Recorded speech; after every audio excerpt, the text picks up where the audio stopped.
Not everybody is willing to go the distance without ringing the bell. So there's a coach for everything, is what you just said, Freddie, and a coach for offense and defense and for all these special teams. And you weed out. And sometimes my job is to weed out, and I'm just one of the variables. Maybe I'm the last ditch effort. Send them to Curt. Let's see if Curt can change this person. Well, if you can't change people, change people.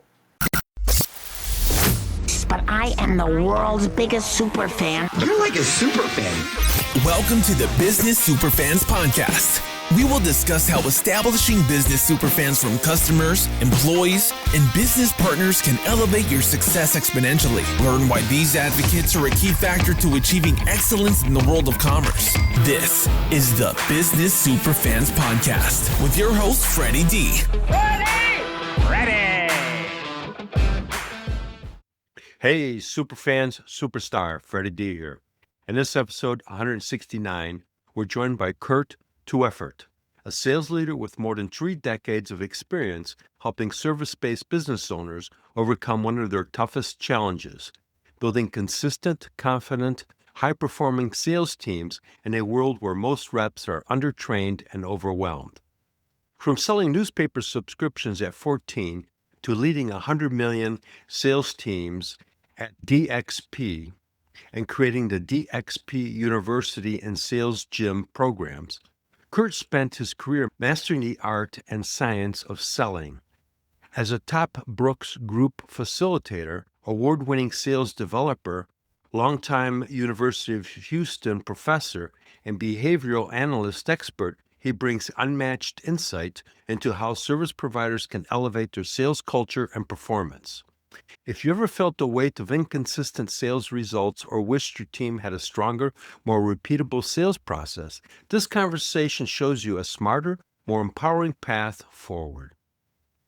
Welcome, Curt, to the Business Superfans podcast. Great conversation we had before we started recording. We both have an extensive sales background, so I'm really looking forward to having a great conversation. Me too, Freddie. This is going to be a great opportunity for us to banter back and forth and for the listeners to really get value from that.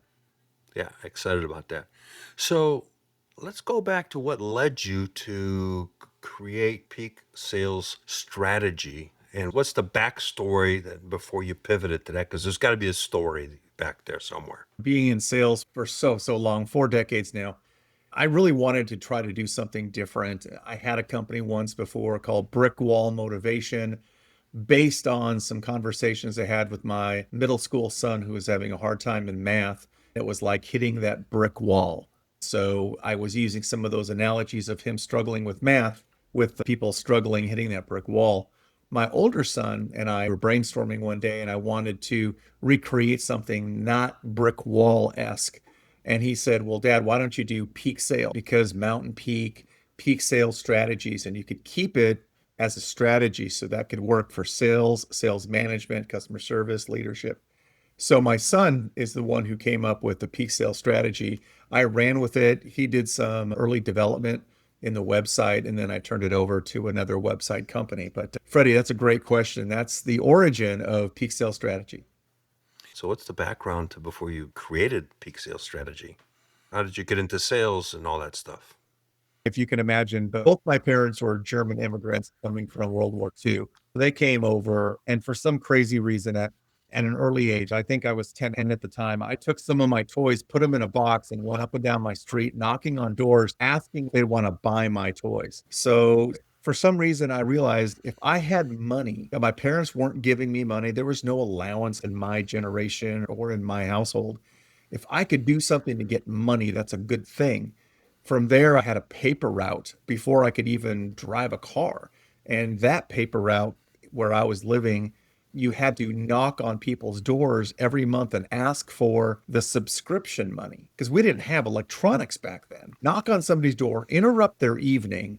Hi, my name's Curt. I'm collecting for the Ledger. The Ledger was the name of the paper. And from there, I realized I'd give all this money to a person I never see but once a month. They count it all out, and then they give me a little bit back. Sales has been kind of something in my DNA. When I went through college, I thought I'd want to be an oceanographer, and then I ended up being a computer programmer, and I was developing code for the automotive business. And so all the people that would calculate your payments and print out all your documents when you purchased a vehicle, I was part of that team developing that code. And then I started training the people how to operate the software that we designed. From there, I got hooked up with a company that was selling. And that's when I really said, man, I really want to be in the sales game. So early on in my early 20s, I was in the sales game and started in selling computer systems and computer hardware, then moving into other computer systems, having my own business, doing sales training. And then for the last 23, 24 years in the industrial distribution space as a vice president of sales development for a multi-billion-dollar industrial distributor. So I did all that street selling is stuff you and I know is the rejection, the cold calling, the responding to objections. And then I taught people how to do it. Then I managed people how to do that. Now I'm coming back in the backside of my career, going back in and using so much more of my experience and assessment work to bundle together sales training that helps people in this new AI generated world get better at their sales game. Let's take a quick pause to thank our sponsor. This episode is brought to you by our friends at Ninja Prospecting, the outreach team that makes cold connections feel warm. Here's the deal. Most service business owners are drowning in spammy DMs and cookie-cutter LinkedIn messages that never get a response. Sound familiar? Ninja Prospecting flips that script. They craft human-first outreach that actually sounds like you, and more importantly, gets results. No bots, no fluff, just real conversations that open doors. If you want to stop wasting time on dead-end messages and start filling your pipeline with qualified leads, talk to my friend Adam Packard and his team. Head over to ninjaprospecting.com to schedule a chat today, and be sure to mention you heard about it right here on the Business Superfans, the Service Provider's Edge. And hey, if you're the kind of person who likes to get started right away, you can join their free community at school.com/ninja prospecting 7704. It's packed with tips to maximize your connections and start making the right new ones. All right, let's get back to our conversation.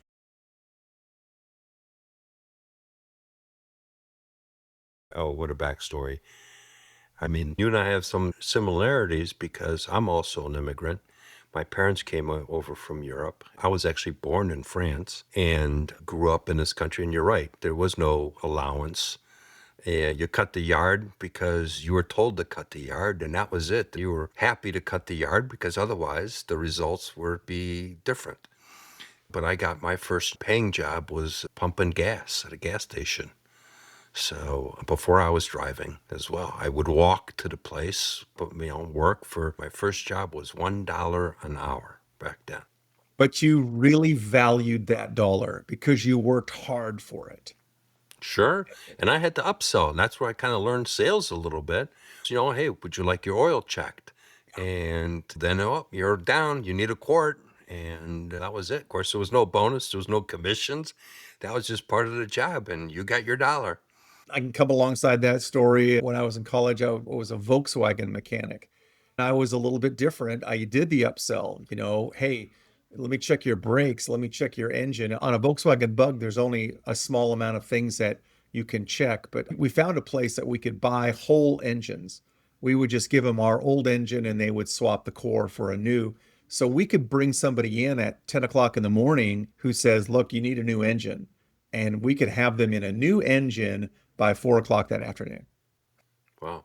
And I would think about flyers and going out there and trying to get the community who had Volkswagens to get the lube oil and filter and all this stuff we were doing. And you're right. I think you and I both love problem solving, upselling, and then at the end of the day, we're capitalists.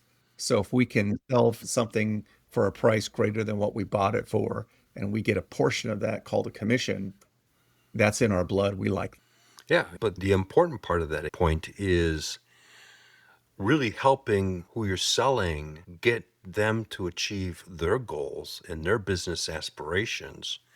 To me, that was the biggest reward, was seeing that business grow from the stuff that I sold them and the technology that they got that transformed their business.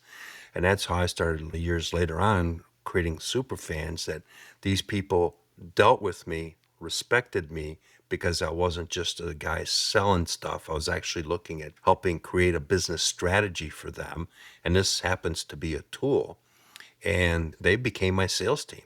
Before we got on the show, you planted that seed in my mind about taking the product or the service that you are selling to help your customer achieve what they want using your product or service.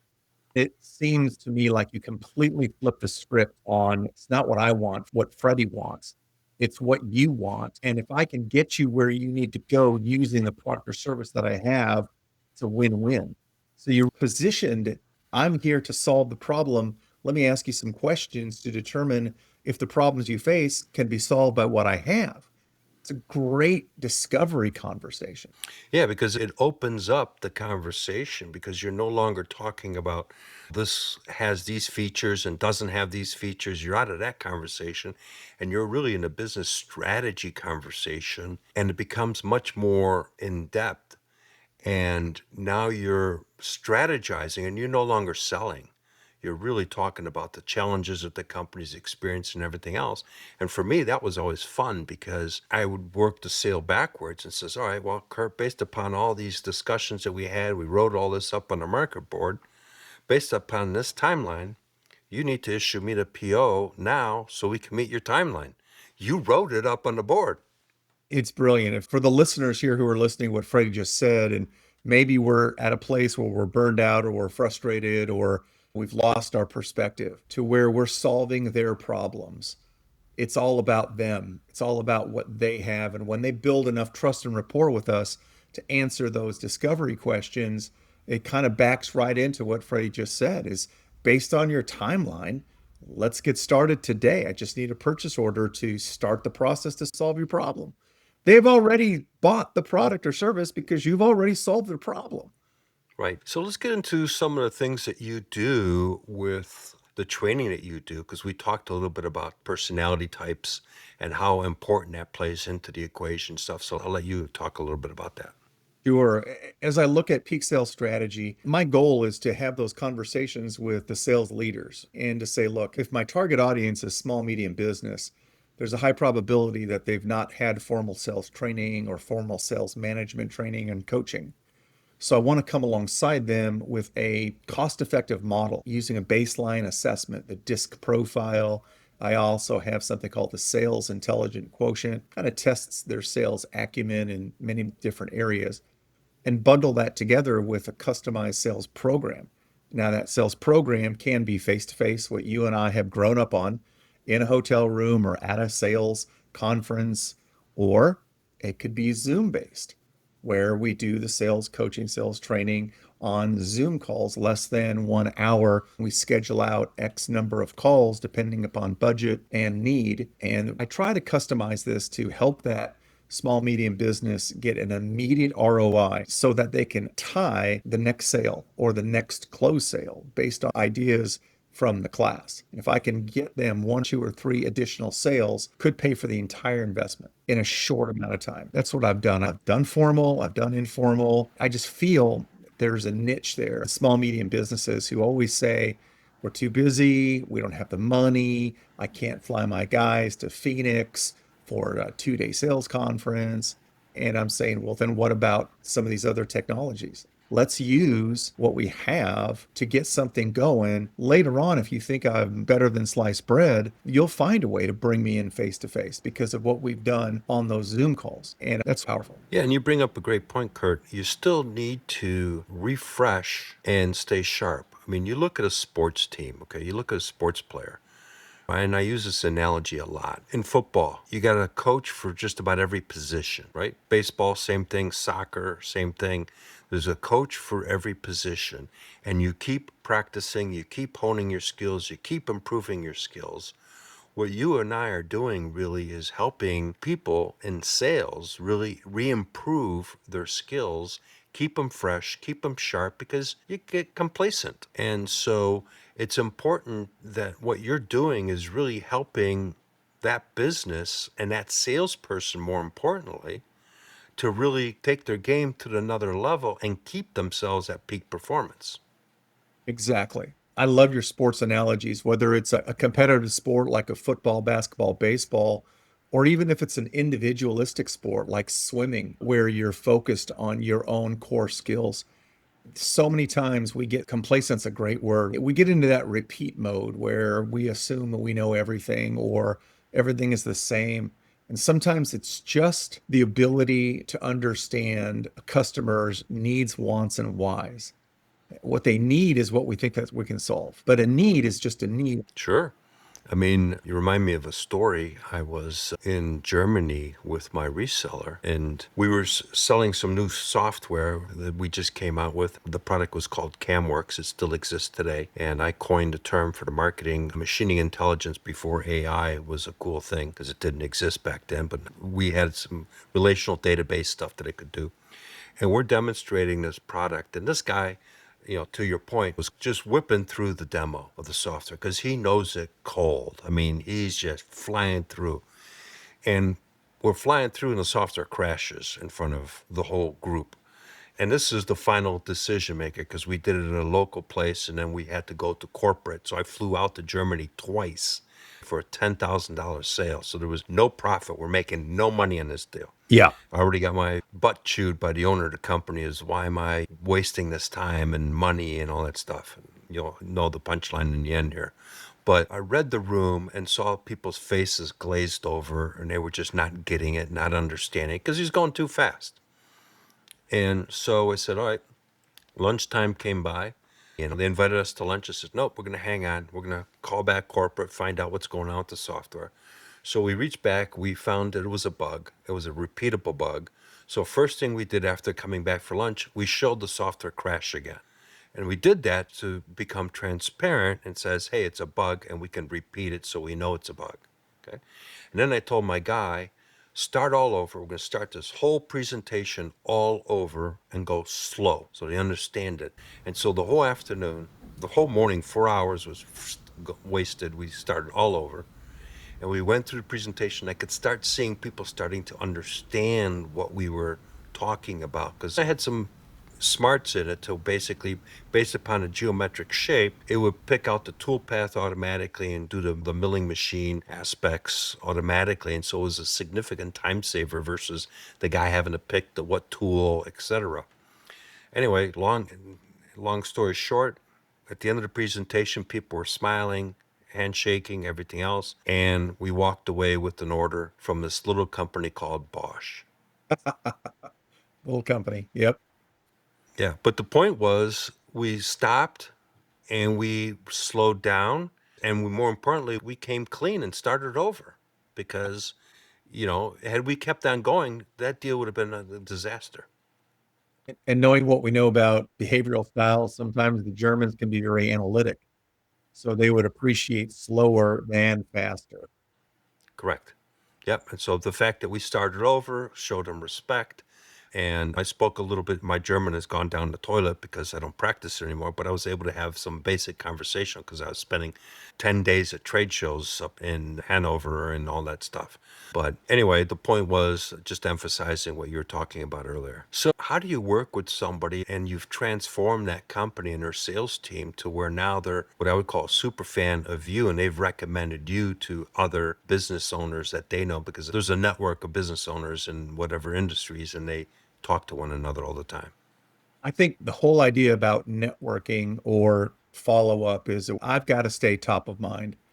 So whether it's through a newsletter or I do a lot of things with direct mail and cards and postcards and things, just keep that out there. So if there is a referral back to another company, then I can definitely keep up that whole referral based network. And I've been working with this company, spend time collecting the right quotes so that when it comes time to make a decision on something that is very intangible, most business owners want to see the immediate ROI on sales training. If I train Johnny and Lisa, when are they going to sell more? Well, I don't have the magic wand for that one, right? Going back to the sports analogy, you think of someone like a Kobe Bryant. How did he craft? Well, there are stories of the interviewer who wanted to interview Kobe, and he said, "Fine, let's do that tomorrow at 4 o'clock." And the interview guy said, 4 o'clock in the afternoon? And Kobe goes, "No, 4 o'clock in the morning. That's where you'll find me at the gym." And it's like, we don't all have Kobe Bryants in the sales game who are constantly reading and perfecting and listening to podcasts and becoming that well. We're not all Kobe's, but we all do have those people that have the potential. I work with a guy who says, does he have the right motor? He's got the motor in him. So I spend time in that coaching, looking at the assessments. I can report back to the business owner, hey, Johnny and Lisa, they have the potential. They have the want to, they have the motor. But Kelly over here, Kelly's got an attitude. Kelly doesn't want to do this. Kelly shows up late. Yeah. There's not much I can do. I can't motivate that person. You can promote them to the competition if you want to and get rid of them on your team and find somebody else. But that's an entire conversation of selection, development, retention of great sales pros. What are you doing to keep those people as sharp as they are? We see the same in a basketball team. You got to cut people. Not everybody's going to qualify for the A team. Not everybody's a Navy SEAL. Not everybody is willing to go the distance without ringing the bell. So there's a coach for everything, is what you just said, Freddie, and a coach for offense and defense and for all these special teams. And you weed out. And sometimes my job is to weed out, and I'm just one of the variables. Maybe I'm the last ditch effort. Send them to Curt. Let's see if Curt can change this person. Well, if you can't change people, change people. It's people got to want to change.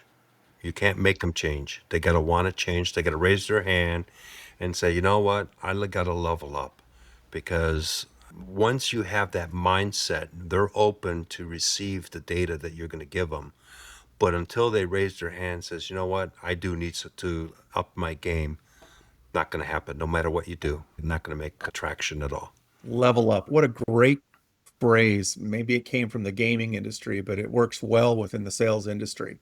I need to level up my sales skills. When was the last time that you went to a sales class? It's a refresher, just a tune-up. Like we all need tune-up. Of course, now it's very popular to have coaches, life coach, personal coach. Heck, if you want to learn how to ski, you'll be a lot happier if you invest in a coach and take skiing lessons.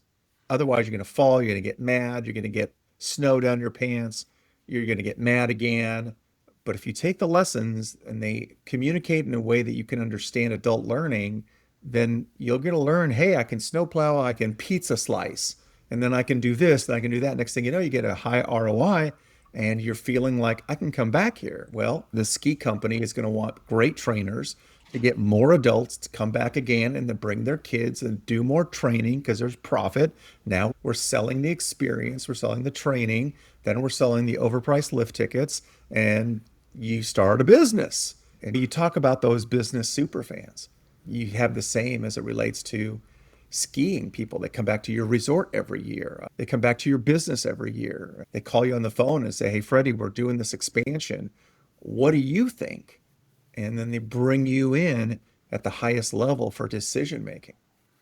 Yeah, it's really all you're selling, in my view, is the experience or helping somebody achieve what they want to go. That's what you're really selling. The gizmo is a gizmo, whatever it is.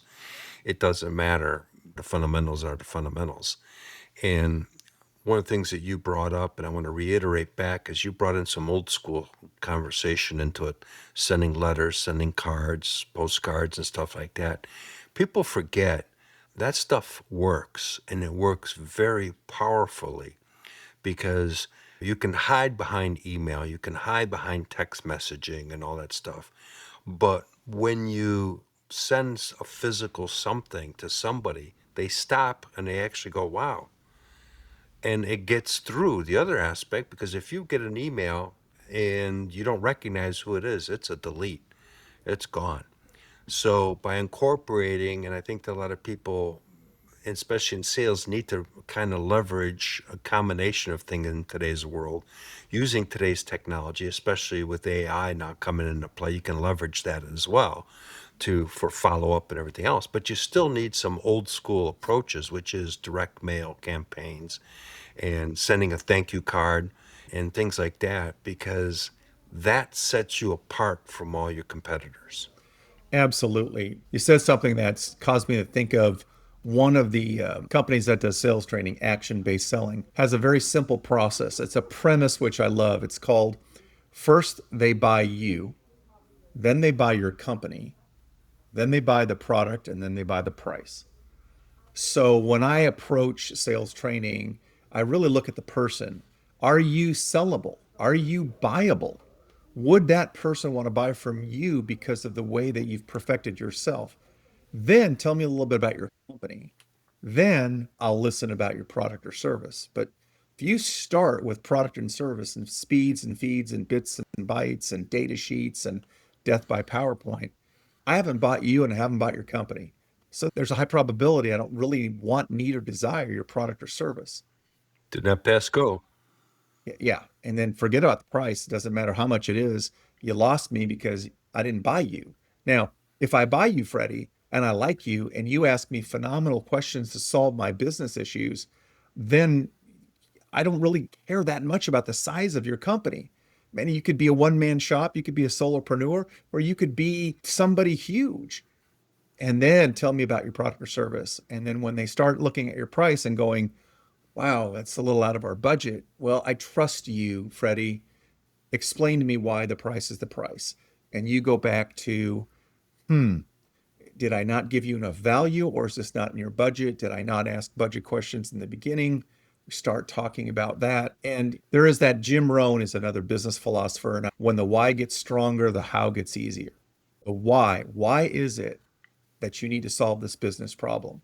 Because I'm losing money, I'm losing production, my employees are leaving, or whatever the why is.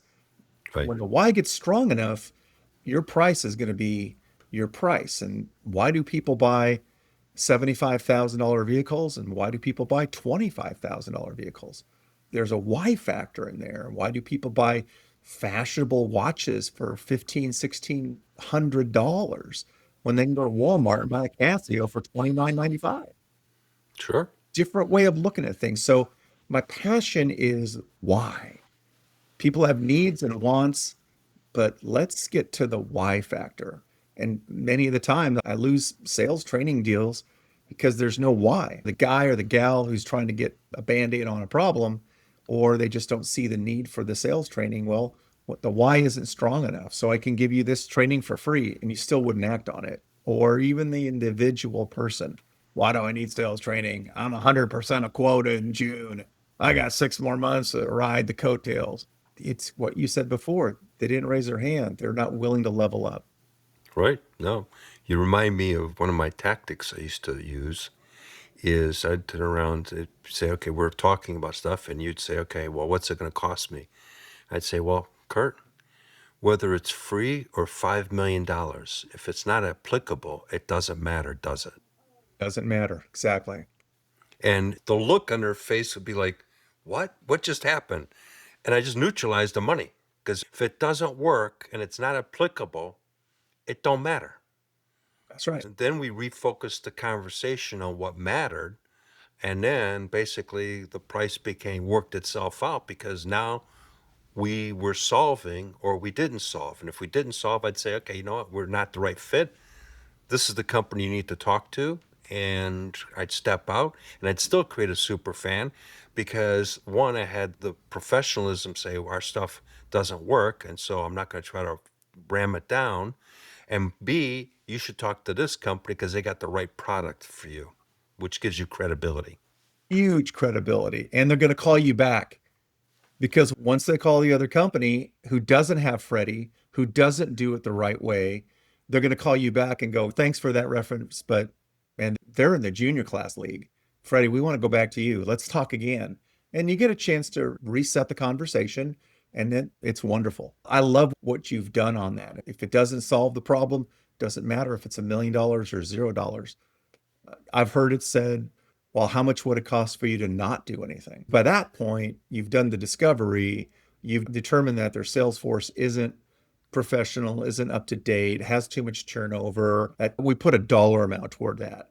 And then when I say, well, here's how much it would cost to do some sales development, oh, that's really expensive. Well, how much does it cost if you didn't do anything? You continue to lose people. You continue to get junior people. Your competition continues to take your lunch. Well, how much is that costing? It's a business decision. Good points. Yeah.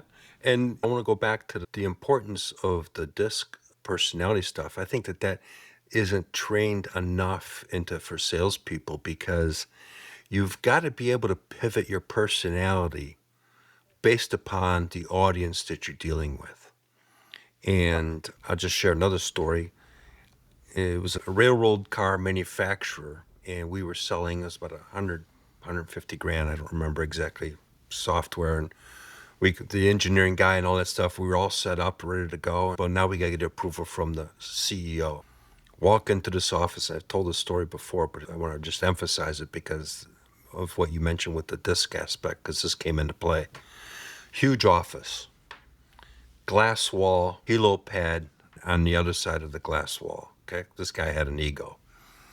Sits behind the desk, doesn't even get up, and says, okay, you guys got 5 minutes. I mean, in the quadrant of the quadrants, in the furthest right corner of the driver personality, as far as you can get at that corner. And I remember I looked at my watch. I had the instinct to do it. I remember this forever. And I just started talking, and I said, Curt, my 5 minutes are up. I just shut up. And you could see the demeanor in the guy change, because I had given him the respect that he was expecting. And that alone changed the whole dynamics of the room. He actually got up, shook our hands, walked over, looked at the engineering manager and says, are you happy with what he's presenting? Is the price a good deal and everything else? The guy goes, yeah, absolutely. He goes back to his desk, picks up the phone and says, please prepare a purchase order for Mr. Dudek, blah, blah, blah, closes it, shakes our hand again and says, okay, we're done. That was it. But I say that because that's how important what you're teaching people is. Because if I did not recognize that personality type, that sale would have been over. Agreed. And again, for the listeners who are listening to what Freddie just said, we are both students of Wilson Learning, and we know a lot about these assessments, and we're not using it to manipulate. It's all about understanding the other person. The more you dive into these, whether you're a student of DISC or Myers-Briggs or any of the wonderful assessments, it's our ability to understand the deal from their perspective. The more you can do that as flexing, I'm not asking you to be a chameleon. I'm asking you to flex into their style so you can communicate the way they want to be communicated to. Tony Alessandra wrote the Platinum Rule: treat people the way they want to be treated. And that happens when you take the time to master the behavioral styles. You take the time to listen. You take the time to research. You take the time to pre-call plan. And so when you're there, you approach them in neutral. I don't know what your behavioral style is. Let me ask you a couple of questions. Let me take an assessment of your office. You know, Freddie sees a high-titled person, probably an organized desk, helipad over to the glass window, power player. Appeal to their ego, understand, and then give them the respect by saying, hey, it's 5 minutes. I'm done.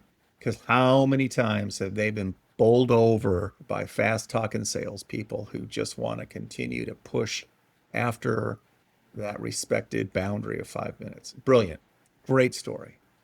And what you also say there, Curt, is that also works with coworkers, because I think it's overlooked, but you got a culture in a company, the cultures that thrive, people understand. So it goes beyond just sales. It really transcends into the culture of a company, because you've got interpersonalities, and if you understand each other's individual uniqueness and respect that uniqueness, you see teams that are thriving, and yet they're complete polar opposites, but they understand how to work together. Great. That's powerful. I think we all can level up our game just on this podcast as we all understand that we're looking at the way people communicate and the way people connect with one another based on the way they want to be treated. And so we learn, we adapt, we flex, and it's amazing where it goes from there. Sure. And you know who the greatest salespeople are? Well, the ones who can flex, Kids. of course, because they're all over that. Yeah. Kids. Dad, I'll clean my room. I want to buy me this thing. Mom, Dad says if it's okay with you. And then if both of you could say no, then they repackage it and come back. They're fearless. And as we get older, we lose that. And what you're doing with the sales training program and stuff is you're helping get that back. Because as a kid, it's a natural thing. They don't know it, but they do it. Every kid is a brilliant sales individual because they're pitching, I want this cereal at the grocery store because they saw it on TV. So I bring that up in a humorous way, but we forget that they're one of the best salespeople around. Exactly. So as we kind of get closer to the end here, Curt, how can people find you and learn a little bit more about your services? Thanks, Freddie. I've got a website. It's all one word, Peak Sales Strategy. Peaksalesstrategy.com is where you can find me. I'm on the socials. I'm on LinkedIn. I'm on Facebook. And from there, it'd be easy to find me. My email address is my first name, well, my first initial C for Curt, and then my last name, TUEFFERT @gmail.com. And I'm a big believer in paying it forward. If you're struggling, if you've got ideas, if you've got questions, call me, connect with me. I'd be more than happy to share what I got. It doesn't have to be in a formal engagement. It can be bouncing ideas off of each other because script, as iron sharpens iron, so one salesperson sharpens another. I've been sharpened by the questions that Freddie has asked me. I'm excited to go do other things because, Freddie, the words that came out of your mouth, the ideas that are now ratcheting in my head, and I would love to do the same for your listeners. Well, thank you. Great conversation, Curt. You and I could talk about sales for days, I can tell. I've learned so much from you. Thank you. I appreciate your time being on the show and definitely would love to have you on the show down the road and continue the conversation. You bet. Thank you. Today's conversation with Curt Tueffert really drove home one powerful truth. Sales confidence isn't something you're born with. It's something you build through clarity, structure, and repetition. Curt showed us that when service-based businesses stop winging their sales approach and start training their teams with intention, everything changes. Better conversations, better consistency, better results. And that matters because your sales process is the engine of your business. When your team understands human behavior, follows a repeatable framework, and knows how to connect with the right stakeholders, you're not just closing deals, you're building trust, momentum, and long-term prosperity. That's what Business Superfans is all about. It's about why these conversations matter. If you enjoyed today's conversation, make sure to hit subscribe so you don't miss future episodes. And if you're ready to stop listening and start activating, join the Entrepreneur Prosperity Hub on School. Completely free. The moment you join, you'll be surrounded by other service-based entrepreneurs who are leveling up their people, process, and profitability so they can finally step into true prosperity. Join us here at school, school.com/eProsperityHub. Inside, you'll get access to conversation, tools, weekly growth plays, and to help you shift from doing everything yourself to leading a business that works smoothly, predictably, and profitably. Thanks for tuning in today. I'm grateful you're here. I'm part of the Superfans journey. Every listen, every action you take gets you one step closer to building your own Superfans. Remember, one action, one stakeholder, one Superfan closer to lasting prosperity. We hope you took away some useful knowledge from today's episode of the Business Superfans podcast. Join us on the next episode as we continue guiding you on your journey to achieve flourishing success in business.